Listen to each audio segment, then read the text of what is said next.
असे की नवीन मंत्री महोदयांनी त्याची माझी चर्चा झालेली होती. आता त्या नवीन धोरणामध्ये काय त्रुटी राहिल्या असतील, अजून प्रभावी अंमलबजावणी त्या धोरणात काय करता येईल यासाठी ते प्रयत्न करतायत. त्यामुळे एखाद्या प्रकल्प एखाद्या योजनेमध्ये त्रुटी असतील, त्या आणखी सुधारणा करण्याची गरज असताना वाटत असेल तर तो अधिकाऱ्यांचा आहे. असं आहे की अतिशय हर घर जल या योजनेतून आदरणीय प्रधानमंत्र्यांनी अतिशय महत्वाकांक्षी उपक्रम राबवलेला आहे.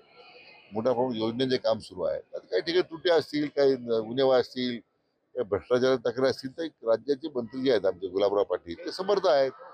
आता आमच्या जिल्ह्याच्या खासदारांना काही काम राहिलेलं नाही.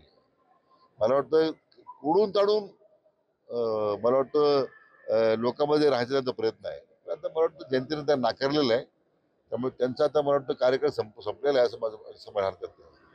जिल्हा विभाजनाचा प्रश्नच नाहीये. तसा कुठलाही प्रस्ताव मी महसूल मंत्री असताना माझ्यासमोर आला नाही. मला वाटतं त्या बातम्या कोण उठवतं माहीत नाही, पण शासनासमोर तरी मला जे आजचे चित्र दिसतंय कोणत्याही जिल्ह्याचा विभाजनाचा प्रस्ताव आज आपल्या विचाराधीन नाही. मला वाटतं की ज्यांना आता भ्रष्टाचारामुळं ज्यांना आता तुरुंगवास भोगावा लागलेला आहे त्यांच्या आरोपाकडे लक्ष द्यायची आवश्यकता नाही.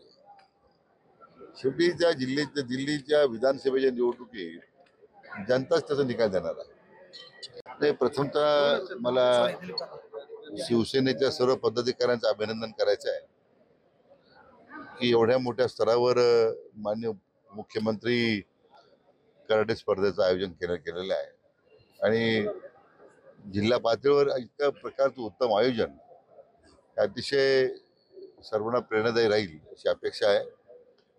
मला सांगितलं गेलं की देशभरातून साधारण 800 खेळाडू याच्यात सहभागी होणार आहेत आणि नगरला याचं आयोजन करण्याचं मान मिळाला एक मोठं समाधानाची बाब आहे.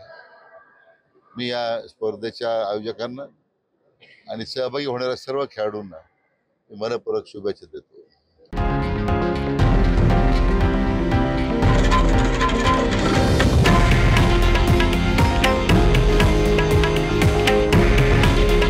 हे आहे देशातील नंबर 1 न्यूज नेटवर्क आणि आपण पाहत आहात TV9 मराठी. काळजी तुमची, हित महाराष्ट्राचं.